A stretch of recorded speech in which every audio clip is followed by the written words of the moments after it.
Lui, c'est Marcel. Il a eu 20 ans en 1913. Et lui, c'est José. Il a eu 20 ans aussi, mais en 2013. A priori, ils sont très différents, mais pourtant, ils ont un point commun. Ils sont tous les deux maçons.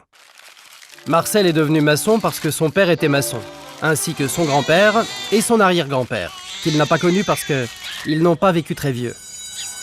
José, lui, est devenu maçon parce qu'à la sortie de l'école, il aimait bien aller regarder les grues sur les chantiers et que les ouvriers qui y travaillaient étaient très costauds.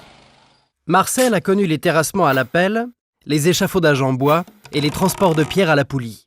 Du temps de José, on terrasse à la pelle mécanique. Les échafaudages sont en aluminium et les pierres ont été remplacées par du béton qu'on transporte avec une grue.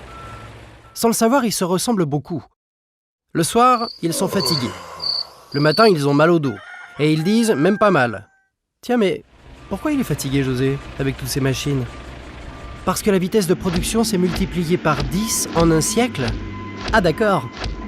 Ce qui fait la vraie différence entre les deux, c'est que Marcel, à 50 ans, il était tout cassé. Oh, bah c'est bien vrai, ça. Et que José, lui, si tout va bien, à 50 ans, il pourra encore courir le marathon. Ce n'est pas le fruit du hasard. Il n'y a pas de fatalité. La médecine a évolué et l'hygiène de vie et les conditions de travail se sont nettement améliorées. Depuis toujours, l'homme recherche des idées intelligentes pour améliorer son quotidien, se faciliter la vie et développer des projets personnels. Mais le phénomène s'est accéléré ces dernières années. On est d'accord de travailler, mais plus question de se mettre en danger ou de se fatiguer inutilement. Et oui, sans le savoir, l'ergonomie était née. L'ergonomie est un nom barbare qui veut dire adapter le travail à l'homme pour préserver son état physique tout en étant plus efficace. Très intéressant ce truc. Mais comment ça marche? L'ergonomie, ça commence par toi, par ta vie. Il faut que ton corps devienne ton ami.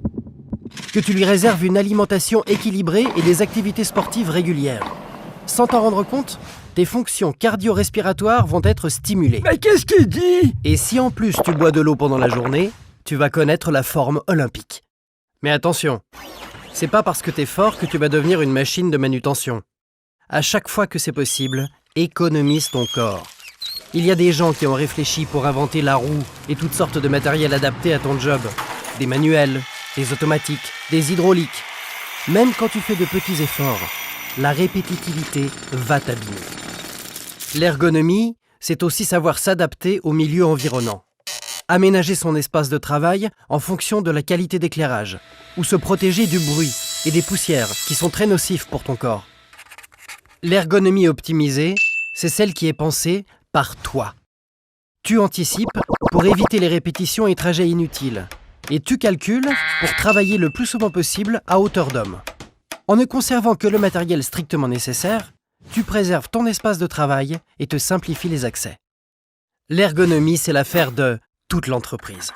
Dès la conception du projet, des services méthodes, achats et matériel, jusqu'à l'encadrement travaux, pour que sur le chantier, tu puisses utiliser une nacelle plutôt qu'un pont roulant, du béton autoplaçant au lieu du béton traditionnel à vibrer, ou des mannequins en résine qui sont beaucoup plus légers.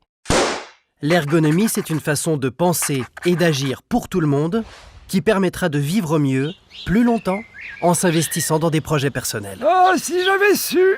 Bon, je vous quitte. Je vous donne rendez-vous dans 40 ans. Et d'ici là, portez-vous bien.